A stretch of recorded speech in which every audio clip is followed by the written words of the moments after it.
ನೀನು ಓದಿದ್ರಿಂದ ನಿನಗೆ ಕೆಲಸ ಸಿಗೋದಿಲ್ಲ. ಮೊದಲ ಪ್ರಶ್ನೆ, ಈಗಾಗಲೇ ಪದವಿ ಓದ್ತಾ ಇರತಕ್ಕಂಥ ವಿದ್ಯಾರ್ಥಿಗಳು 10+2+3 ಸುಮಾರು 14-15 ವರ್ಷ ಓದಿದ್ದೀರಿ. ಇಲ್ಲ ಸರ್, ನಾವು PUC ಅಂದರೆ 10+2, ಅದಕ್ಕಿಂತ ಹಿಂದೆ 2 ಇದೆ, LKG UKG. ಸುಮಾರು 14-15 ವರ್ಷಗಳ ಕಾಲ ಶಿಕ್ಷಣವನ್ನು ಪಡೆದಿದ್ದಿ. ನಾನೊಂದು ಪ್ರಶ್ನೆ ಇಡ್ತೇನೆ ನಿಮ್ಮ ಮುಂದೆ. ಆ ಪ್ರಶ್ನೆಗೆ ಒಂದೊಂದು ಉತ್ತರಕ್ಕೆ 2 ಅಂಕ. ನಿಮ್ಮ ಉತ್ತರ ಸರಿಯೋ ತಪ್ಪೋ ನಾನು ಪ್ರಶ್ನೆ ಮಾಡಲ್ಲ. ನೀವು ಕೊಡುವ ಎಲ್ಲ ಉತ್ತರಗಳು ಸರಿಯೇ. ಅದನ್ನು ಮೌಲ್ಯಮಾಪನ ಮಾಡಿದ್ರೆ ನಿಮಗೆ 2 ಅಂಕ ಕೊಟ್ಕೊಂಡು ಹೋಗ್ತಾರೆ. ಸರ್, ಪ್ರಶ್ನೆ ಏನು ಅಂತೀರಾ? ನೀವು ಏನು ಮಾಡಬಲ್ಲಿರಿ? ಅರ್ಥ ಆಯ್ತಾ ಇಲ್ವಾ? ನೀವೇನು ಮಾಡಬಲ್ರಿ? ಒಂದೊಂದು ಉತ್ತರಕ್ಕೆ 2 ಅಂಕ. ಶುರು ಮಾಡ್ತೀರಾ ಯಾರು ಒಬ್ರು? ಉತ್ತರಗಳು ಶುರುನೇ ಆಗಲ್ಲ. ಅಟ್ಲೀಸ್ಟ್ ನೀವು ಮಾಡ್ತಾ ಇರೋ ಕೆಲಸನಾರು ಹೇಳಿ. ನಾನು ಓದ್ತೇನೆ, ನಾನು ಬರೀತೇನೆ ಹೇಳ್ಬೋದಲ್ವಾ? ಬೇಡ. ಇದೇ ಪ್ರಶ್ನೆಯನ್ನು ಶಾಲೆಗೆ ಹೋಗದೇ ಇರುವಂಥ, ನನ್ನ ಗದ್ದೆಯಲ್ಲಿ ಹೊಲದಲ್ಲಿ ಕೆಲಸ ಮಾಡ್ತಕ್ಕಂಥ 14 ನಿಮ್ಮದೇ ವಯೋಮಾನದ ಮಕ್ಕಳಿದಾರಲ್ಲ, ಅವ್ರಿಗೆ ಹೋಗಿ ಈ ಪ್ರಶ್ನೆ ಕೇಳಿ, ಏಯ್ ಏನೇನು ಮಾಡ್ತೀಯಪ್ಪ ನೀನು ಅಂತ. ಹೇಗೆ ಶುರು ಮಾಡ್ತಾರೆ ಅವರು? ಶುರು ಮಾಡ್ತಾರಲ್ವಾ? ಏನೇನು ಹೇಳ್ತಾರೆ? ಬಟ್ಟೆ ಒಗಿತೀನಿ, ಹೊಲ ಉಳ್ತೀನಿ, ಕೊಯ್ತೀನಿ, ಹುಲ್ ತಗೊಬತ್ತೀನಿ, ಹಾಲು ಕರಿತೀನಿ, ಹಾಲು ಹಾಕ್ತೀನಿ, ಮೈ ತೊಳಿತೀನಿ, ಹೇಳ್ತಾ ಹೋಗ್ತಾರೆ. ನಾನು ಮೊದಲೇ ಕಂಡೀಷನ್ ಹಾಕ್ತಿದ್ದೀನಿ, ಒಂದೊಂದು ಉತ್ತರಕ್ಕೆ 2 ನಂಬರು. ಏನಂದ್ರಿ ಅಂತ ನಾನು ಕೇಳೋದೇ ಇಲ್ಲ. No cross questioning. ಇಲ್ಲಿ ಪಾಸ್ ಆಗ್ತಕ್ಕಂಥವ್ರು ಯಾರು? ಆ ಪ್ರಶ್ನೆ ನಮ್ಮ ಮುಂದೆ ಇಟ್ಟಾಗ ಪಾಸ್ ಆಗೋರು ಯಾರು? ನೀವಾ ಅವರ? ಅವರೇನಾ? ನೀವಲ್ಲ. ನೀವು ಅನ್ನುವ ಉತ್ತಮ ಪುರುಷವನ್ನ ಬೇರೆ ಬದಲಾಯಿಸೋಣ. ನಾವಲ್ಲ. ಉತ್ತೀರ್ಣರಾಗುವಂಥವ್ರು ಅವರು. ಮತ್ತು ನಿಮ್ಮ ಮೇಲೆ ಯಾಕೆ ನಾವು ಇಷ್ಟು ಬಂಡವಾಳ ಆಗ್ತಾ ಇದ್ದೇವೆ? ನಾವು ಅಂದರೆ ನಿಮ್ಮಪ್ಪ ಅಮ್ಮ, ನಿಮ್ಮ ಕುಟುಂಬ, ನಿಮ್ಮ ಮೇಲೆ ಬಂಡವಾಳ ಆಗ್ತಾ ಇದ್ದೀವಲ್ವಾ? ಆ ಬಂಡವಾಳಕ್ಕೆ ಉತ್ಪನ್ನ ಏನು? ಇದು ಮೊದಲನೇ ಪ್ರಶ್ನೆ. ಗಾಂಧೀಜಿ ಈ ಪ್ರಶ್ನೆಗೆ ಉತ್ತರವನ್ನು ಕಂಡುಕೊಂಡ್ರು. ಗಾಂಧೀಜಿ ಕಂಡುಕೊಂಡ ಉತ್ತರ ಏನು ಅಂತಂದರೆ, ಶಬನಾ ಮೇಡಮ್ ಹೇಳಿದ್ರು, ಅದನ್ನು ಸಾಂದರ್ಭಿಕವಾಗಿ ಹೇಳ್ತಾ ಹೋದ. ಕಂಡುಕೊಂಡ ಉತ್ತರ ಏನು ಅಂತಂದರೆ, ಜಾನ್ ಡ್ಯೂಯಿ ಹೆಸರನ್ನ ಕೇಳಿದ್ದೆ. ಪ್ರಾಗ್ಮ್ಯಾಟಿಸಮನ್ನು ಪ್ರತಿಪಾದಿಸಿದ ಒಬ್ಬ ದೊಡ್ಡ ದಾರ್ಶನಿಕ. ಆತ ಉಪಯುಕ್ತವಾದ, ವ್ಯಾವಹಾರಿಕವಾದ ಇತ್ಯಾದಿ ಹೆಸರುಗಳು ಕರೀತಾರೆ. ಆತ ಹೇಳಿದ್ದು, ನೀವು ಕಲಿಬೇಕಾದ್ರೆ ಮಾಡ್ತಾ ಕಲಿ ಅಂತ. ಲರ್ನಿಂಗ್ ಬೈ ಡೂಯಿಂಗ್ ಅಂತ. ಈ ಥರದ ತಾತ್ವಿಕ ಪಂಥಗಳು ಭಾಳಷ್ಟಿವೆ. ನಮ್ಮ ಶಿಂದೆಯವರು ಇಲ್ಲೇ ಕೂತಿದ್ದಾರೆ, ಎಜುಕೇಷನನ್ನು ಪ್ರಿಡಾಮಿನೆಂಟ್ ಆಗಿ ಅಧ್ಯಯನ ಮಾಡಿರೋ. ಪ್ರಕೃತಿವಾದ ಇದೆ, ರೂಸೋದು. ನಮ್ಮದೇ ಆದಂಥ ಆದರ್ಶವಾದ ಇದೆ, ಅದಕ್ಕೆ ಭಾಳ ಸನಾತನವಾದದ್ದು, ಪರಂಪರಾನುಗತವಾದದ್ದು. ಕಾಂಟ್ ಇತ್ಯಾದಿಗಳು ಕೂಡ ಅದಕ್ಕೆ ಕಾಂಟ್ರಿಬ್ಯೂಟ್ ಮಾಡಿದ್ದಾರೆ. ವೆಸ್ಟರ್ನ್ ಐಡಿಯಲಿಸಮ್, ಈಸ್ಟರ್ನ್ ಐಡಿಯಲಿಸಮ್ 2 ಇವೆ. ಇವೆಲ್ಲ ಇವೆ. ಗಾಂಧೀಜಿ ಈ ಪರಂಪರಾನುಗತ ಆದರ್ಶವಾದವನ್ನು, ಜಾನ್ ಡ್ಯೂಯಿಯ ವ್ಯಾವಹಾರಿಕವಾದವನ್ನು ಜೊತೆ ಕೂಡಿಸಿ ಶಿಕ್ಷಣವನ್ನು ಪ್ರತಿಪಾದ. ನೀನು ಏನಾದರೂ ಮಾಡು ಮಾರಾಯ, ಮೊದಲಿಗೆ ಆತ ಯಾವ ಸಾಮರ್ಥ್ಯಗಳನ್ನು ಬೆಳೆಸ್ಕೊಂಡಿದ್ದಾನೆ ಅನ್ನೋದನ್ನು ಪೂರ್ತಿ ಯೋಚನೆ ಮಾಡು. ವರ್ಷದ ಕೊನೆಯಲ್ಲಿ ಬರುವ ಪರೀಕ್ಷೆ ಒಂದಿದೆ. ಪರೀಕ್ಷೆಗಳೆಲ್ಲ ಮುಗಿದ ಮೇಲೆ ಇನ್ನೊಂದು ಪರೀಕ್ಷೆ ಬರುತ್ತೆ, ಜೀವನ ಪರೀಕ್ಷೆ, ಲೈಫ್ ಎಕ್ಸಾಮ್. ನೀವು ತಯಾರಾಗಬೇಕಾಗಿರೋದು ವರ್ಷದ ಕೊನೆಯ ಪರೀಕ್ಷೆಗಲ್ಲ, ಜೀವನ ಪರೀಕ್ಷೆಗೆ. ಹೌದಾ? ಆದ್ದರಿಂದ ಇಲ್ಲಿ ನನಗೆ ಮುಖ್ಯವಾಗಿ ನಿಮಗೆ ಬೇಕಾಗಿರೋದು, ಏನನ್ನು ಸಾಧಿಸ್ತೀರಿ ನೀವು, ಯಾವ ಸಾಮರ್ಥ್ಯಗಳನ್ನು ನೀವು ಬೆಳೆಸ್ಕೊಳ್ತೀರಿ, ಯಾವ ಕೆಲಸಗಳನ್ನು ನೀವು ಮಾಡಬಲ್ರಿ. ಸರ್, ಕೆಲಸ ಮಾಡೋದಕ್ಕೆ ನಾನು ಓದಬೇಕಾ? ಹಾಗೆ ಮಾರಾಯ, ನೀನು ಓದಿದ್ರಿಂದ ನಿನಗೆ ಕೆಲಸ ಸಿಗೋದಿಲ್ಲ. ಇದರ ಕೊಂಚ ಅರ್ಥ ಮಾಡ್ಕೊ. ಇಷ್ಟು ಸಾಕು. ಗಾಂಧೀಜಿ ಮಾಡಿದ ಬಹಳ ಪ್ರಮುಖವಾದ ಶೈಕ್ಷಣಿಕ ಪರಿಕಲ್ಪನೆ ಲರ್ನಿಂಗ್ ಬೈ ಡೂಯಿಂಗ್. ಕೆಲಸ ಮಾಡೋದ್ರ ಮೂಲಕ ಸಾಧಿಸೋ, ಕಲಿ. ಈ ಕೆಲಸದ ಒಂದು ವಿಶೇಷ ಲಕ್ಷಣ ಅರ್ಥ ಮಾಡ್ಕೊಳ್ಳಿ ವಿದ್ಯಾರ್ಥಿಗಳೇ. ರೂಸೋನ ಸಾಂದರ್ಭಿಕವಾಗಿ ಮಾತಾಡೋದು. ರೂಸೋ ಲರ್ನಿಂಗ್ ಬೈ ಪ್ಲೇಯಿಂಗ್ ಅಂತಾನೆ. ಆಟ ಆಡೋದ್ರ ಮೂಲಕ ಕಲಿ ಅಂತ. ನ್ಯಾಚುರಲೈಸೇಷನ್ ಆಫ್ ಲರ್ನಿಂಗ್ ಹೆಚ್ಚು ಪಾರಿಭಾಷಿಕಗೊಳಿಸವ. ಒಂದು ಕೆಲಸ ಮಾಡ್ತಾ ಇದ್ದೀನಿ ಅಂದರೆ ಅದಕ್ಕೊಂದು ಔಟ್ಕಮ್ ಇದೆಯಾ? ಒಂದು ಫಲಿತ ಇದೆಯಾ? ಏನದು? ಒಂದು ಉತ್ಪನ್ನ, ಒಂದು ಪ್ರಾಡಕ್ಟ್ ನನ್ನ ಕೈಗೆ ಸಿಗತ್ತೆ. ಆ ಪ್ರಾಡಕ್ಟನ್ನು ನಾನು ಸೇಲ್ ಮಾಡ್ತೀನಿ ಅಥವಾ ಬಳಸ್ಕೋತೀನಿ. ಈ ಕೆಲಸ ಶಿಕ್ಷಣದಲ್ಲಿ ಆಗಬೇಕು ಅನ್ನುವಂಥದ್ದು ಮೊದಲ ಪ್ರಶ್ನೆ. ಇನ್ನೊಂದು ಪ್ರಶ್ನೆ ಕಡೆ ನನ್ನ ತುಕಾರಾಮ್ ಶಿವರಾಜ್ ಎಲ್ಲ ಇದ್ದಾರೆ, ಯಾರು ಬೇಕಾದ್ರೂ ರಿಯಾಕ್ಟ್ ಮಾಡ್ತಾವೆ. ಸ್ವಾವಲಂಬನೆ ಕಲ್ಪನೆಯನ್ನು ನಿನ್ನೆ ಮೊನ್ನೆಯಿಂದ ಕಂಟಿನ್ಯೂಸ್ ಆಗಿ ಪ್ರಸ್ತಾಪ ಮಾಡ್ತಾ ಇದ್ದೆ. ಸ್ವಾವಲಂಬನೆ ಅಂದ್ರೆ ಏನು ಅನ್ನುವಂಥದ್ದನ್ನು ನಾವು ಪ್ರಶ್ನೆ ಮಾಡ್ಬೇಕಲ್ವಾ? ಸ್ವಾವಲಂಬಿ ಅಂದ್ರೆ ಏನು? ನಾನೀಗ ಇನ್ನೊಂದು ಪ್ರಶ್ನೆ ಕೇಳ್ತೀನಿ ನಿಮಗೆ. ಸುಮ್ಮನೆ ಕಣ್ಣು ಮುಚ್ಕೊಂಡು ಒಂದು ಸೆಕೆಂಡ್ ನಿದ್ರೆ ಮಾಡಿಬಿಟ್ಟು ಜಯಪ್ರಕಾಶ್ ಬೈಕ್ ಒಂದು ಕ್ಷಣ ಯೋಚನೆ ಮಾಡಿ. ಬೆಳಿಗ್ಗೆಯಿಂದ ಸಂಜೆಯವರೆಗೆ ನಾವು ಸ್ವತಂತ್ರವಾಗಿ ನಮಗೆ ನಾವೇ ಮಾಡಿಕೊಳ್ಳುವ ಕೆಲಸಗಳೆಷ್ಟು, ನಮ್ಮ ಬದುಕಿಗೆ ವ್ಯಕ್ತಿಗತವಾದ ನಿಮ್ಮ ನನ್ನ ಬದುಕಿಗೆ ಇನ್ನೊಬ್ಬರನ್ನ ಅವಲಂಬಿಸಿರುವುದೆಷ್ಟು ಅನ್ನುವಂಥದ್ದನ್ನ ಒಂದು ಸಣ್ಣ ಪಟ್ಟಿ, ಈ ಕಡೆಗೊಂದು ಈ ಕಡೆಗೊಂದು. ಸಾಧ್ಯತೆ ಇದೆಯಾ ಮಾಡ್ಕೊಳ್ಳೋದು? ಈ ಕೆಲಸಗಳನ್ನು ನಾನೇ ಮಾಡ್ಕೋತಾ ಇದ್ದೀನಿ, ನನಗೆ ಬಿಟ್ಟದ್ದು, ನನಗೆ ಸಂಬಂಧಪಟ್ಟ ಈ ಕೆಲಸಗಳನ್ನು, ನನ್ನ ಕೆಲಸಗಳನ್ನು ಬೇರೆಯವರನ್ನು ಆಶ್ರಯಿಸಿದ್ದೀನಿ. ಪಟ್ಟಿ ಮಾಡಲಿಕ್ಕೆ ಸಾಧ್ಯ ಇದೆಯಾ? ಸಾಧ್ಯ ಇದೆಯಾ ಇಲ್ವಾ? ಇದೆಯಲ್ವಾ? ಯಾವುದರ ಪಟ್ಟಿ ಜಾಸ್ತಿ ಇದೆ? ಅವಲಂಬಿತನೇ ಜಾಸ್ತಿ ಇದೆಯಲ್ಲ. ಇನ್ನೇನು ಕಲಿತಾ ಇದ್ದೀರಿ ನೀವು ಅಂತ ನಾನು ಆಕ್ಷೇಪಣೆ ಮಾಡೋದಿಲ್ಲ, ನನ್ನನ್ನು ಸೇರಿಸ್ಕೊಂಡು. ನಾನು ಅವಲಂಬಿತ ಕ್ರಿಯೆಗಳಿಗೆ ಜಾಸ್ತಿ ಜೋತು ಬಿದ್ದಿದ್ದೇನೆ ಅಂದರೆ ನನ್ನ ಸಾಮರ್ಥ್ಯಗಳ ವೃದ್ಧಿ ಎಲ್ಲಾಗತ್ತೆ ಅಲ್ವಾ?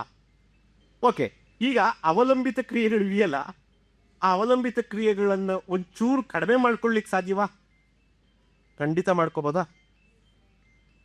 ಬಟ್ಟೆ ಒಗಿಕ್ಕೆ ಅವ್ವ ಇದ್ದಾನೆ, ಐರನ್ ಮಾಡೋಕೆ ಅಣ್ಣ ಇದ್ದಾನೆ, ಫೀಸ್ ಕೊಡೋಕೆ ಅಪ್ಪ ಇದ್ದಾನೆ, ಕಾಲೇಜಿಗೆ ಬಂದು ಬಿಟ್ಕೊಡೋದಕ್ಕೆ ಇನ್ನೊಬ್ಬ ಇದ್ದಾನೆ. ಎಷ್ಟು ಜನರನ್ನ ಅವಲಂಬಿಸಿದೀವ್ರಿ. ಕಾಲೇಜಿಗೆ ಬಂದ್ಮೇಲೆ ಪಾಠ ಹೇಳೋಕೆ ಮೇಷ್ಟ್ರವನೇ, ಅರ್ಥ ಆಗದೆ ಇದಕ್ಕೆ ಕೇಳೋಕೆ ಗೆಳತಿಯರಿದ್ದಾರೆ, ಗೆಳೆಯರಿದ್ದಾರೆ. ಇವೆಲ್ಲ ಅವಲಂಬಿತ ಕ್ರಿಯೆಗಳ. ಈ ಕ್ರಿಯೆಗಳಲ್ಲಿ ನಾನು ಸ್ವತಂತ್ರ ಆಗಲಿಕ್ಕೆ ಸಾಧ್ಯತೆ ಇದೆಯಾ? ಬದುಕು ಅಂದ್ರೆ ಅವಲಂಬನ. ವಾಟ್ ಈಸ್ ಲೈಫ್ ಅಂದ್ರೆ ಇಸ್ ಎ ಡಿಪೆಂಡೆಂಟ್. ನೀನು ಪೂರ್ತಿ ಸ್ವಾವಲಂಬಿ ಬೇಡ, ನಾವೆಲ್ಲ ಅವಲಂಬಿತರೆ. ಆದರೆ ಅವಲಂಬನೆಯ ಪ್ರಮಾಣವನ್ನು ನಾವು ಬೆಳೀತಾ ಕಡಿಮೆ ಮಾಡ್ಕೊಳ್ಬೇಕಲ್ವಾ? ಓಕೆ, ನನ್ನ ಬಟ್ಟೆಯನ್ನು ನಾನೇ ಒಪ್ಕೊಳ್ತೇನೆ, ನನ್ನ ಬಟ್ಟೆಯನ್ನು ನಾನೇ ಐರನ್ ಮಾಡ್ಕೋತೇನೆ, ಅಡುಗೆ ಮಾಡ್ಕೊಳ್ಳಿಕ್ಕೆ ಬರೋದಿಲ್ಲ ಅಂತಂದ್ರೂ ಅಮ್ಮನಿಗೆ ನೆರವಾಗ್ತೇನೆ, ಅಪ್ಪನ ಕೆಲಸಗಳನ್ನು ನಾನು ಕಿತ್ಕೊಳ್ಳೋಕ್ಕಾಗದೇ ಇದ್ರು ಅಪ್ಪನ ಕೆಲಸಗಳಿಗೆ ನೆರವಾಗ್ತೇನೆ. ಸಾಧ್ಯತೆ ಇದೆಯಲ್ವಾ? ಇದೆಯಲ್ವಾ? ಈ ಕೆಲಸವನ್ನು ಮಾಡಬೇಕಲ್ವಾ ನಾವು? ಉದ್ಯೋಗಗಳ ಬಗ್ಗೆ ಮಾತ್ರ ಬಹಳ ಪೂಜ್ಯ ರಾಘವಿದ್ದಾರೆ. ಉದ್ಯೋಗ ಕೊಡುವಂಥದ್ದ ಮಾಡುವಂಥದ್ದ? ಕೇಳಿಸ್ಲಿಲ್ಲ. ಮಾಡುವ ಮನಸ್ಸಿದ್ರೆ ಉದ್ಯೋಗ ಇದೆ. ನನ್ನ ಸ್ಟೇಟ್ಮೆಂಟ್ಗೆ ಸಹಮತ ವ್ಯಕ್ತಪಡಿಸ್ತೀರಾ? ಇದೆ ಅಂದಾಗ ಉದ್ಯೋಗ ಅಂದ್ರೇನು? It is N attitude. ಉದ್ಯೋಗ ಅನ್ನುವಂಥದ್ದು ಒಂದು ಧೋರಣೆ, ಒಂದು ಮನೋಧೋರಣೆ. ಆ ಮನೋಧೋರಣೆ ನಿಮಗೆ ಬಂದ್ರೆ ಉದ್ಯೋಗ ಸಿಗುತ್ತೀರಿ. ಉದ್ಯೋಗ ಸಿಗುತ್ತೆ ನಿಮಗೆ. ಯಾವಾಗ? ಓದುದ್ರಲ್ಲ, ಅಂಕಗಳನ್ನು ತಗೊಂಡ್ರಲ್ಲ, ಇವೆಲ್ಲ ಸೆಕೆಂಡ್ರಿ, ಟೆರಿಷರಿ. ಬಹಳ ಬೇಸಿಕಲಿ ನಿಮಗೆ ಮಾಡುವ ಮನಸ್ಸಿದ್ರೆ ಉದ್ಯೋಗ ಸಿಗುತ್ತೆ. ಯಾವುದು ಇಟ್ಸ್ ಎ ಬಿಗ್ ಪ್ರಶ್ನೆ. ಅದು ಪ್ರಶ್ನೆ ಅಲ್ಲಲ್ಲ, ಹೌದಾ? ಈ ರೀತಿಯ ಅವಲಂಬನೆಯನ್ನು ಕಡಿಮೆ ಮಾಡಿಕೊಳ್ಳುವ ಉಪಕ್ರಮಗಳನ್ನು, ಅಪ್ರೋಚ್ಗಳನ್ನು ಗಾಂಧೀಜಿ ತಮ್ಮ ವಾರ್ಧಾ ಶಿಕ್ಷಣದಲ್ಲಿ ಪ್ರತಿಪಾದಿಸಿದರು. ಮೊದಲನೇದೇನು? ಕೆಲಸ ಮಾಡು. ಎರಡನೇದು, ಎಷ್ಟು ಸಾಧ್ಯವೋ ಅಷ್ಟು ಅವಲಂಬನೆಯನ್ನು ಕಡಿತ ಮಾಡ್ಕೊಳ್ತಾ ಹೋಗು. ಅದು ಶಿಕ್ಷಣ, ಅಥವಾ ನಾವು ಕೊಡುವ ಶಿಕ್ಷಣ ಅದನ್ನು ಆಗಬೇಕು. ಗಾಂಧೀಜಿಯನ್ನು ಪುರುಷ ಮಾತನಾಡೋರಲ್ಲ, ಗಾಂಧೀಜಿಯವರ ಸರಳ ಬದುಕನ್ನು, ಸರಳತೆಯನ್ನು ಪ್ರತಿಪಾದಿಸ್ತಾ ಇದ್ದಾರೆ. ನನ್ನ ವಿದ್ಯಾರ್ಥಿಗಳಿಗೆ ಒಂದು ಮಿಸ್ಚೀವಿಯಸ್ ಕ್ವಶನ್ ಅನ್ನು ಟೆಕ್ನಿಕನ್ನು ಹೇಳ್ಬಿಡ್ತೀನಿ. ಒಂದು ಚೇಷ್ಟೆ ಪ್ರಶ್ನೆ, ಒಂದು ಹಿಂಟ್ಸ್. ನೀವು ಪ್ರಶ್ನೆ ಮಾಡೋದನ್ನು ಕಲ್ತ್ಕೊಬಿಡಿ. ಒಳ್ಳೆ ಮೇಷ್ಟ್ರು ಯಾರು ಅಂದರೆ, ಸಿಂಧಿಯವರಿದ್ದಾರೆ, ನಾವೆಲ್ಲ ಮೇಷ್ಟ್ರುಗಳಿದ್ದೇವೆ. ಒಳ್ಳೆ ಮೇಷ್ಟ್ರು ಯಾರು ಅಂದರೆ ವಿದ್ಯಾರ್ಥಿಗಳ ಎಲ್ಲ ಪ್ರಶ್ನೆಗಳಿಗೆ ಉತ್ತರ ಕೊಡುವವನು ಒಳ್ಳೆ ಮೇಷ್ಟ್ರು. ಆ ಕಾಲ ಬದಲಾಗೋಗಿದೆ. ನಿಮ್ಮ ಬಳಿ ಚಾಟ್ GPT ಇದೆ, ಪರ್ಪ್ಲೆಕ್ಸಿಟಿ ಇದೆ. ಎಷ್ಟು ಜನ ಚಾಟ್ GPTಗೆ ಎಕ್ಸ್ಪೋಸ್ ಆಗಿದ್ದೀರಿ? 190 ಜನ ಅಲ್ವಾ? ಈಗ ನಿಮ್ಮ ಪ್ರಶ್ನೆಗಳಿಗೆ ಉತ್ತರ ಕೊಡೋದು ಒಳ್ಳೆ ಮೇಷ್ಟ್ರಲ್ಲ ಸರ್. ಇನ್ಯಾರು ಅಂದರೆ ನಿಮ್ಮನ್ನ ಪ್ರಶ್ನೆ ಕೇಳುವ ಹಾಗೆ ಮಾಡಿಬಿಟ್ರೆ ನನ್ನ ಕೆಲಸ ಮುಗೀತು. ನೀವು ಹುಡುಕೋತೀರಿ ಆ ಪ್ರಶ್ನೆಯನ್ನು ಓದ್ತದ್ದು ಒಂದು ಪುಟ್ಟೆ ಹುಳ ಇದ್ದಾಗೆ, ಅದು ಕೊರಿತಾ ಇರುತ್ತೆ, ಉತ್ತರದ ದಾರಿಗಳು ಮಸ್ತಾಗಿವೆ, ನಿಮಗೆ ದೊರಕ್ತಾ ಹೋಗುತ್ತೆ. ಆದ್ರಿಂದ ಇಲ್ಲಿ ಪ್ರಶ್ನಿಸೋದಕ್ಕೆ ಶುರು ಮಾಡಿ. ಗಾಂಧೀಜಿ ಸರಳ ಬದುಕನ್ನು ಪ್ರತಿಪಾದಿಸಿದ್ರು. ನಾನು ಇವರು ಅವರು ಎಲ್ಲ ಹೇಳ್ತಾ ಇದ್ದೇವೆ. ಒಂದು ತಲೆರತೆ ಪ್ರಶ್ನೆ, ಸರಳ ಬದುಕು ಅಂದ್ರೆ ಏನು ಸರ್? ಒಂದು ಡಿಫೈನ್ ಮಾಡಿಕೊಡಿ ಸರ್, ಅದರ ವ್ಯಾಖ್ಯಾನ ನಿರ್ವಚನವನ್ನು ಕೊಡಿ. ಮತ್ತೆ ಮುಂದುವರೆದು ಸರಳ ಬದುಕಿನ ಲಕ್ಷಣಗಳೇನು? ಪ್ರಶ್ನೆ ಏನಾದರೂ ಅಸಂಗತವಾಗಿದೆಯಾ ತುಕಾರ? ಸರಳ ಬದುಕು ಅಂದ್ರೆ ಏನು ಅಂತ ನನ್ನ ಹುಡುಗರಿಗೆ ಬೇಕಾ? ಅದರ ಲಕ್ಷಣಗಳೇನು? 1, 2, 3, 4 ಬೇಕು. ಉತ್ತರ ಕಂಡ್ಕೋಬೇಕಲ್ವ ನಾವು. ಏನು ಸರಳ ಬದುಕು ಅಂದರೆ? ನಾನು ಮೊದಲೇ ಒಂದು ಹೇಳಿದ್ನಲ್ಲ, ಅವಲಂಬನೆಗೆ. ಅದೇ ಥರದ ಇನ್ನೊಂದು ಪ್ರಶ್ನೆ. ನೀವು ಒಂದು ವಾರದಲ್ಲಿ ಅದೇ ತಿಂದೆ ನೀವು ಉಪಯೋಗಿಸುವ ವಸ್ತುಗಳನ್ನು ಪಟ್ಟಿ ಮಾಡಿ. ಮೆಟೀರಿಯಲ್ ವಸ್ತುಗಳನ್ನು ಪಟ್ಟಿ ಮಾಡಿ. ಒಂದು ತಿಂಗಳಲ್ಲಿ ನಿಮ್ಮ ಮನೆಯಲ್ಲಿ ನೀವು ಉಪಯೋಗಿಸುವ ವಸ್ತುಗಳನ್ನು ಪಟ್ಟಿ ಮಾಡಿ. ಇನ್ನೊಂದು, ನಿಮ್ಮ ಮನೆಯಲ್ಲಿರುವ ವಸ್ತುಗಳನ್ನು ಪಟ್ಟಿ ಮಾಡಿ. ಮೊದಲನೇದಕ್ಕೂ ಕಾಂಟ್ರಡಿಕ್ಷನ್ ಇಲ್ಲ. ನೀವು ಉಪಯೋಗಿಸುವ ವಸ್ತುಗಳು. ಎರಡನೇದು, ನಿಮ್ಮ ಮನೆಯಲ್ಲಿರುವ ವಸ್ತುಗಳು ಪಟ್ಟಿ ಮಾಡಿ. ವರ್ಷಕ್ಕೆ ಒಮ್ಮೆಯೂ ಉಪಯೋಗಿಸದ 100 ವಸ್ತುಗಳು ನನ್ನ ಮನೆಯಲ್ಲಿವೆ. ಇವೆಯಾ? ವರ್ಷಕ್ಕೆ 4 ಸಲನೂ ಬಳಸಲ್ಲ. ಇವೆ. ಓ, ಬುಕ್ಸಾ? ನೈಸ್. ಈಗ ಆ ಪ್ರಶ್ನೆಯನ್ನು ಇನ್ನಷ್ಟು ಈಗಲೂ ಸರ್, ಆ ವಸ್ತುಗಳನ್ನು ಯಾಕೆ ತಗೊಂಡಿದ್ದೀರಿ ನೀವು? ಸುಮ್ಮನೆ ಅಲ್ಲಪ್ಪ, ಸುಮ್ಮನೆ ಆ ವಸ್ತುಗಳ ಮೇಲೆ ಬಂಡವಾಳ ಹಾಕ್ತಾ ಇದ್ದೀರಾ. ನಾವ್ಯಾರು ಅತ್ಯಂತ ಶ್ರೀಮಂತರಲ್ಲ ಅನಗತ್ಯವಾಗಿ ಅದ್ರ ಮೇಲೆ ಬಂಡವಾಳ ಹಾಕೋದಕ್ಕೆ. ಇನ್ನೇನೋ ಕಾರಣ ಇದೆ. ಏನು ಕಾರಣ? ಯಾಕದು ಆ ವಸ್ತುಗಳ ಮೇಲೆ ಬಂಡವಾಳ ಹಾಕಿದ್ದೀವಿ? ಹೇಳಲಿಕ್ಕೆ ಮುಜುಗರ ಆಗತ್ತೆ. ಸತ್ಯ ಏನು ಅಂತಂದ್ರೆ, ತೋರಿಕೆಗಾಗಿ ಅವುಗಳ ಮೇಲೆ ಬಂಡವಾಳ ಹಾಕಿ. ಯಾರು ಹೇಳಲಿಕ್ಕೆ ಇಷ್ಟಪಡ? ಸತ್ಯ ಇದೆ ಅಲ್ವಾ? ಯಾಕಿದ್ರೆ ಈ ವಸ್ತು ನನ್ನ ಬಳಿ ಇದೆ ಅಂತಂದ್ರೆ ಇನ್ನೊಬ್ಬರು ನೋಡ್ಲಿ ಅಂತ. ಹೌದಾ? ಅಪ್ರಿಯವಾದ ಸತ್ಯ.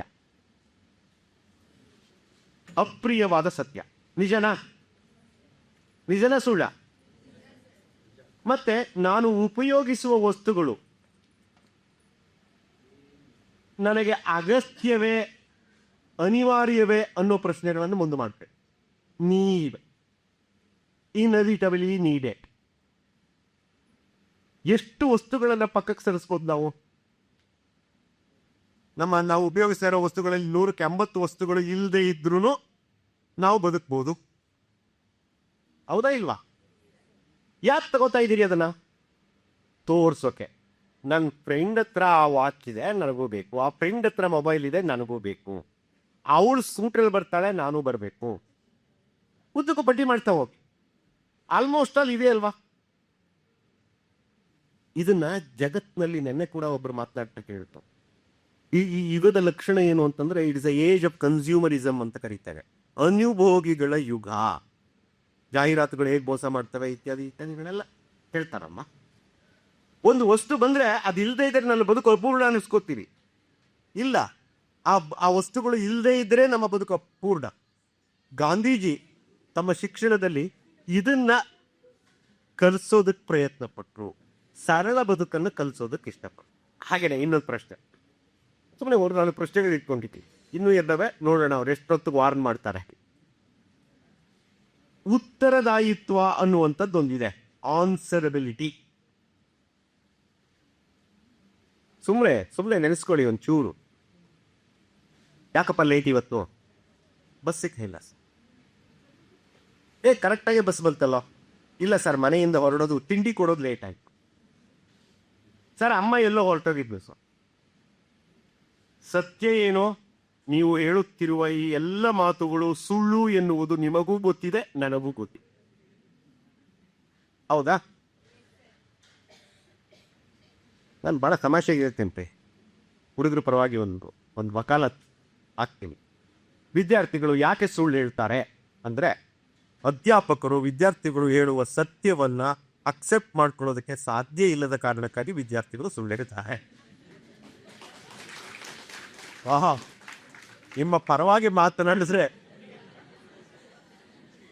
ಮೇಷ್ಟ್ರುಗಳು ಮಾತ್ರ ಅಲ್ಲಪ್ಪ, ನಿಮ್ಮ ಮನೇಲಿ ಅಪ್ಪ ಅಮ್ಮ ಕೂಡ ಇದನ್ನೇ. ಯಾಕೆ ಲೇಟು ಅಂದರೆ ಫ್ರೆಂಡ್ ಹತ್ರ ಮಾತಾಡ್ತಾ ನಿಂತಿದ್ದೆ ಲೇಟ್ ಆಯಿತು ಅಂತ ಪಾತೆ. ಗಾಂಧೀಜಿ ಹೇಳಿದ್ದು ಸತ್ಯ ಹೇಳಿ, ಸತ್ಯಕ್ಕೊಂದೇ ದಾರಿ. ಫಾಲ್ಸ್ ಕ್ರಿಯೇಟ್ ಫಾಲ್, ಸುಳ್ಳು ಸುಳ್ಳನ್ನು ಹುಟ್ಟಿ ಹಾಕುತ್ತದೆ ಎನ್ನುವಂಥದ್ದು ಒಂದು ವಾಕ್ಯ, ಒಂದು ಇಂಗ್ಲಿಷ್ ಸ್ಲೋಗನ್. ಒಂದು ಸುಳ್ಳು, ಫ್ರೆಂಡ್ ಜೊತೆ ಮಾತಾಡ್ತೈತೆ ಲೇಟ್ ಆಗ, ಯಾವ ಫ್ರೆಂಡು? ಅವನಿಗೆ ಅವಳದೇ ಪ್ರಾಬ್ಲಮ್ಮು. ಅದು ಮೇಲ್ ಫ್ರೆಂಡಾ ಫೀಮೇಲ್ ಫ್ರೆಂಡಾ? ಸಹಜ ಅದು. ಯಾರು ಎಲ್ಲಿ ನಿಂತಿದ್ದೆ? ಉದ್ದಕ್ಕೂ ಸುಳ್ಳಿನ ಸರಪಳಿಯನ್ನೇ ಜೋಡಿಸ್ಬೇಕಾ ನೀವು? ಸತ್ಯ ಹೇಳಿದ್ರೆ ಒಂದೇ ಒಂದೇ. ಈ ಆನ್ಸರಬಿಲಿಟಿ, ಉತ್ತರದಾಯಿತ್ವ ಇದೆಯಲ್ಲ, ಈ ಉತ್ತರದಾಯಿತ್ವಕ್ಕೆ ಬೇಕಾಗಿರೋದು ಬಹಳ ಎದೆಗಾರಿಕೆ, ಬಹಳ ಇಚ್ಛಾಶಕ್ತಿ. ಗಾಂಧೀಜಿದೆ ಒಂದು ಘಟನೆಯನ್ನು ಕೋಟ್ ಮಾಡ್ತೇನೆ, ಬೆಳಗಾಂನಲ್ಲಿ ನಡೆದು. ಜಯಪ್ರಕಾಶ್ ಗೌಡರಿಗೆ ಈ ಘಟನೆ ಬಹಳ ಮುಖ್ಯ. ಯಾರೋ ಹಣ್ಣುಗಳು ತಂದು ಕೊಡ್ತಾರೆ, ಪಕ್ಕದಲ್ಲಿದ್ದವ್ರಿಗೆ ಈ 2 ಹಣ್ಣನ್ನು ತೊಳ್ಕೊಂಡು ಬನ್ನಿ ಅಂತ. ಪಕ್ಕದಲ್ಲಿದ್ದವನು ಆತನಿಗೆ ಕೊಟ್ಟ. ಚಕ್ಕನೆ ಗಾಂಧಿ, ಆಯ್ಲಿ ತಗೋಬಾ, ನಾನು ನಿನಗೆ ಹೇಳಿದೆ, ನೀನು ಅವನಿಗೆ ಹೇಳ್ತಾ ಇದ್ದ, ಅವನು ಅವನಿಗೆ ಹೇಳ್ತಾನೆ. ಅಂತಿಮವಾಗಿ ಆ ಕ್ರಿಯೆ ಪೂರ್ಣಗೊಳ್ಳದೇ ಇದ್ರೆ ಉತ್ತರದಾಯಿ ಯಾರು? ಊಹಿಸಾಂತರ.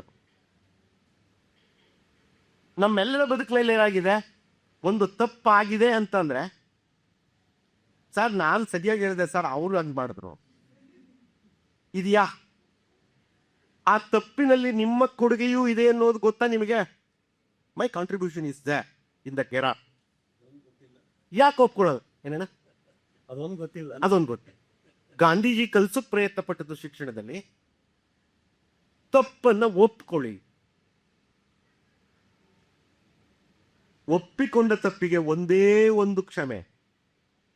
ಒಪ್ಪಿಕೊಳ್ಳಲಾರದ ತಪ್ಪುಗಳವಲ್ಲ ಇವು, ಸರಮಾಲೆ ಕ್ಷಮಾರ್ಪಣೆಗಳನ್ನ ಕೇಳ್ತಾ ಹೋಗ್ತವೆ ಮತ್ತು ಅವು ತಂದೊಡ್ಡುವ ಅಪಾಯಗಳು ಅಪಾರವಾಗಿರ್ತವೆ. ಸಾಕ? ಹಿಂಸೆ ಮತ್ತು ಅಹಿಂಸೆಯನ್ನು ಕುರಿತು ಕೂಡ ಬಹಳ ಮಾತಾಡ್ತಾರೆ, ಸ್ಕಿಪ್ ಮಾಡ್ತೇವೆ. ಸುಮ್ಮನೆ ಯೋಚನೆ ಮಾಡಿ ಸ್ನೇಹಿತರೆ, ಒಬ್ಬನ ಜೊತೆ ಜಗಳ ಆಡ್ತೀವಿ ನಾವು, ಇಡೀ ದಿನ ಹೇಗಿರುತ್ತೆ ಅಂತ ಕಲ್ಪಿಸ್ಕೊಡು. ನಿಮ್ಮ ಭಾವನಾತ್ಮಕತೆ, ಎಮೋಷನಲಿ. ಸೊ ಅವನು ಏನಾರು ಮಾಡ್ಲಪ್ಪ, ನಾನು ಹಂಗೆ ಜಗಳ ಆಡ್ಬಾರ್ದು. ನೀವು ಜಗಳ ಆಗೋಗದೆ ಬೆಳಗ್ಗೆ 11 ಗಂಟೆ ಜಗಳ ಆಡಿರೋದು ಸಂಜೆ 5 ಗಂಟೆ, ಅದೇ ಅನುರಣನಗೊಳ್ಳುತ್ತೆ ನಿಮ್ಮ ಮನಸ್ಸಿನಲ್ಲಿ. ಹೌದಾ? ಇದೇ ಒಬ್ಬ ಮನುಷ್ಯನಿಗೆ ನೀವು ಸಣ್ಣ ಪ್ರಮಾಣದ ಹೆಲ್ಪ್ ಮಾಡಿ, ಸಂಜೆ ಗಂಟಲು ನೀವು ಬಹಳ ಪ್ರಫುಲ್ಲವಾಗಿರ್ತೀರಿ, ಬಹಳ ಬಹಳ ಸಂತಸದಾಯಕವಾಗಿರ್ತೀರಿ, ಬಹಳ ಖುಷಿಯಾಗಿರ್ತೀರಿ. ಹೌದಾ? ಗಾಂಧೀಜಿ ಅಹಿಂಸೆಯನ್ನು ಪ್ರತಿಪಾದಿಸಿದ್ದು ಈ ಸಂಭ್ರಮವನ್ನ, ಈ ಸಂತೋಷವನ್ನ ತಂದು ಕೊಡ್ಲಿಕ್ಕೆ ಅಂತೇಳಿ. ಗಾಂಧೀಜಿ ಶಿಕ್ಷಣದಲ್ಲಿ 3 ಹೆಚ್ಚುಗಳನ್ನು ಕುರಿತು ಮಾತನಾಡ್ತಾರೆ. Head, heart and hand. ಮನಸ್ಸು, ಹೃದಯ ಮತ್ತು ಕೈ. ನಾವೀಗ 2 ಬಿಟ್ಟುಬಿಟ್ಟಿದ್ದೀವಿ, ಹಾರ್ಟ್ ಅಂಡ್ ಹ್ಯಾಂಡ್ ಅನ್ನು ಬಿಟ್ಟುಬಿಟ್ಟಿದ್ದೀವಿ. ಮನಸ್ಸಿಗೆ ಎಲ್ಲ ತೂಗ್ತಾ ಇದ್ವಿ, ಮನಸ್ಸು ಕೇಳಲ್ಲ. ಇತ್ಕೊಳ್ಳಿ. ಇತಿಹಾಸದಲ್ಲಿ ಈ ಘಟನೆಗಳನ್ನು ಕೇಳಿದೆ. ದಂಗೆ, ಸಿಪಾಯಿ ದಂಗೆ, ಕ್ರಾಂತಿ, ಅಮೆರಿಕ, ಫ್ರಾನ್ಸ್, ರಷ್ಯಾ. ಸ್ವಾತಂತ್ರ್ಯಕ್ಕಾಗಿ ನಡೆದಂಥವುಗಳು. ಭಾರತದಲ್ಲಿ ನಡೆದದ್ದೇನು? ದಂಗೆನ, ಕ್ರಾಂತಿನ, ಏನು? ಚಳುವಳಿ. ದಂಗೆ, ಕ್ರಾಂತಿ, ಚಳುವಳಿ, ಇವುಗಳಿಗೆ ವ್ಯತ್ಯಾಸವನ್ನು ತಿಳ್ಕೊಳ್ತಾ ಹೋಗಿ. ಯಾಕೆ ಚಳುವಳಿಯನ್ನು ಪ್ರತಿಪಾದಿಸಿದ್ರು ಗಾಂಧೀಜಿ ಅಂದರೆ, ಚಳುವಳಿಯ ಸ್ವರೂಪ ಹೇಗಿರುತ್ತೆ ಅಂದರೆ, ಕ್ರಾಂತಿ ಅಂದರೆ ಬಹಳ ನಮ್ಮ ಗ್ರೂಪ್ ಡೈನಮಿಕ್ಸ್ನಲ್ಲಿ ಬಹಳ ಒಳ್ಳೆಯ ಮಾತುಗಳು ಬರ್ತವೆ. ಸಮೂಹ ಸಂಲಗ್ನತೆ, ಸಮೂಹ ಚಲನೆ, ಈ ಶಬ್ದಗಳು ಸೈಕಾಲಜಿನಲ್ಲಿ ಇವೆ. ಈ ಸಂಜಯ್ ಟಾಕೀಸ್ ಸರ್ಕಲ್ನಲ್ಲಿ ನೀವೊಂದು 20 ಜನ ಬೇಕಾದ್ರೆ ಪ್ರಯೋಗ ಮಾಡಿ. ಸುಮ್ಮನೆ 20 ಜನನೂ ಈ ಕಡೆ PW ಕಡೆಗೋ ಆ ಕಡೆಗೋ ಓಡೋದಕ್ಕೆ ಶುರು ಮಾಡಿ. ನೀವು ಕೋರ್ಟ್ ಹತ್ರಕ್ಕೆ ಹೋಗೋಷ್ಟೊತ್ತಿಗೆ 20 ಜನ ಇದ್ದದ್ದು 200 ಆಗ್ತಾರೆ. ಆ 200 ನೀವು ಕೇಳಿ ಯಾಕೆ ಓಡ್ತಾ ಇದೀಯ ಅಂತ ಗೊತ್ತಿಲ್ಲ. ಅವನು ಓಡ್ತಾ ಇದ್ದಾನೆ, ನಾನು ಓಡ್ತೀನಿ. This is a group dynamics. ಸಮೂಹ ಚಲನಶಾಸ್ತ್ರ ಒಂದಿದೆ, ಓದ್ಕೊಳ್ಳಿ. ಚಳುವಳಿ ಏನು ಮಾಡುತ್ತೆ? ಇಡೀ ಜನರನ್ನು ಸಜ್ಜುಗೊಳಿಸ್ತಾರೆ ಗಾಂಧಿ. ಮಾನಸಿಕವಾಗಿ, ಬೌದ್ಧಿಕವಾಗಿ ತಯಾರು ಮಾಡ್ತಾರೆ, ಭೂಮಿಕೆಯನ್ನು ಸೃಷ್ಟಿ ಮಾಡ್ತಾರೆ. ಅವ್ರು ಕರೆ ಕೊಟ್ಟದ್ದು ಯಾವಾಗ? 40ರ ದಶಕದಲ್ಲಿ. ಕ್ವಿಟ್ ಇಂಡಿಯಾ, ಭಾರತ ಬಿಟ್ಟು ತೊಲಗಿ, ಡೂ ಆರ್ ಡೈ, ಮಾಡು ಇಲ್ಲವೇ ಮಡಿ. ಇದನ್ನು 1916-17ರಲ್ಲಿ ಬಂದಂಥ ಗಾಂಧಿ ಇದಕ್ಕೆ ಕರೆ ಕೊಟ್ಟದ್ದು 1942-45. ಅಲ್ಲಿವರೆಗೆ ಇಡೀ ದೇಶವನ್ನು ಕಾವಲಲ್ಲಿಟ್ಟರು. ಚಳುವಳಿ ಈ ರೀತಿ. ಯಾವಾಗ ಎಲ್ಲ ಜನ ಅವರ ಉದ್ದೇಶಗಳನ್ನು ಅರ್ಥ ಮಾಡ್ಕೊಂಡು ಇನ್ವಾಲ್ವ್ ಆಗ್ತಾರೋ ಅದು ಯಶಸ್ವಿ ಆಗತ್ತೆ. ಒಬ್ಬ ನಾಯಕನ ಅಡಿಯಲ್ಲಿ ನಡೆದಂಥ ಘಟನೆಗಳು ವಿಫಲ ಆಗ. ಇನ್ನೊಂದು ಬಹಳ ಪ್ರಮುಖವಾದದ್ದು, ಗುರಿಯನ್ನು ತಲುಪಿಡ್ತೇವಪ್ಪ. ಗಾಂಧೀಜಿ ನಮ್ಗೆ ಯಾಕೆ ಗ್ರೇಟ್ ಆಗ್ತಾರೆ ಅಂದರೆ, ಗುರಿಯನ್ನು ತಲುಪಿಡ್ತೀವಿ. ಗುರಿ ತಲುಪಿದ ಬೆಲೆ ಏನು? ಅವಶ್ಯಕ ನೀವು ಓದಬೇಕಾಗಿರೋದಂಥ ಒಂದು ಪುಸ್ತಕ, ಸಾಂದರ್ಭಿಕವಾಗಿ ಶಬರಾ ಮೇಡಮ್ ಪ್ರಸ್ತಾಪ ಮಾಡಿದ್ರು, ರೌಂಡ್ ಟೇಬಲ್ ಕಾನ್ಫರೆನ್ಸ್ನ. ಅಲ್ಲಿ ಅದು ದೊಡ್ಡ ಚರ್ಚೆ ಆಗುತ್ತೆ. ಅದು ಶಿಕ್ಷಣದ ಬಗೆಗಿನ ಚರ್ಚೆಯನ್ನು ಪೂರ್ತಿ ಯೋಚನೆ ಮಾಡಿ. ಏನಂತಂದರೆ, ಇನ್ನೊಂದು ಪುಸ್ತಕ ಇದೆ, ಯಾವಾಗಾದರೂ ಫ್ರೀ ಆಗೋದಾಗ ನಿಮಗೆ ಚಾಟ್ GPT-ಗೋ ಅಥವಾ ಗ್ರೂಪ್ಸ್ಗೋ ಯಾವ ಕೊಡಿ, ಬರುತ್ತೆ. ದ ಬ್ಯೂಟಿಫುಲ್ ಟ್ರೀ ಅಂತ ಧರ್ಮಪಾಲ್ ಅವರ ಒಂದು ಪುಸ್ತಕ. ಭಾರತದ ಪರಂಪರಾನುಗತ ಶಿಕ್ಷಣ ಬ್ರಿಟಿಷರ ಶಿಕ್ಷಣದಿಂದ ಹೇಗೆ ನಾಶ ಆಯ್ತಾ ಹೋಯಿತು ಅನ್ನುವಂಥದ್ದನ್ನು ರೌಂಡ್ ಟೇಬಲ್ ಕಾನ್ಫರೆನ್ಸಲ್ಲಿ ಪ್ರಸ್ತಾಪ ಮಾಡ್ತಾರೆ. ಇದು ಕೊನೆಯ 2 ನಿಮಿಷಕ್ಕೆ ಬರ್ತೇನೆ. ಒಂದು ಕಲ್ಪನೆ ಇದೆ ಗಾಂಧೀಜಿಯನ್ನು ಕುರಿತು ಮಾತನಾಡುವಾಗ, ಹೆಜೆಮೋನಿ ಅಂತ. HEGEMONY, ಹೆಜೆಮೋನಿ. ಹಾಗಂದ್ರೆ ಏನು ಅಂತಂದ್ರೆ, ಒಂದು ಗುಂಪಿನ ಒಬ್ಬ ವ್ಯಕ್ತಿಯ ಯಜಮಾನಿಕೆಯ ಸ್ವಭಾವ. ನೇರ ಬಂದ್ಬಿಡ್ತೇನೆ ನಮ್ಮ ವಿಷಯಕ್ಕೆ. ನಾವೆಲ್ಲ ಒಂದು ಪ್ರಭುತ್ವದ ಅಡಿಯಲ್ಲಿ ಕೆಲಸ ಮಾಡ್ತಾ ಇದ್ದೇವೆ, ಬದುಕ್ತಾ ಇದ್ದೇವೆ. ಯಾವುದು ನಮ್ಮ ಪ್ರಭುತ್ವ? ಪ್ರಜಾಪ್ರಭುತ್ವ. ಒಂದು ಸಿಸ್ಟಮ್ ಇದೆ, ರಾಜ್ಯ ಸರ್ಕಾರ ಇದೆ, ಅದು ಎಲ್ಲ ಉದ್ದಕ್ಕೂ ಇದೆಯಲ್ವಾ? ನಮ್ಮನ್ನು ನಿಯಂತ್ರಿಸ್ತಾ ಇರೋದು ಪ್ರಭುತ್ವನ ಹಿಂದೇನೋ ಒಂದ.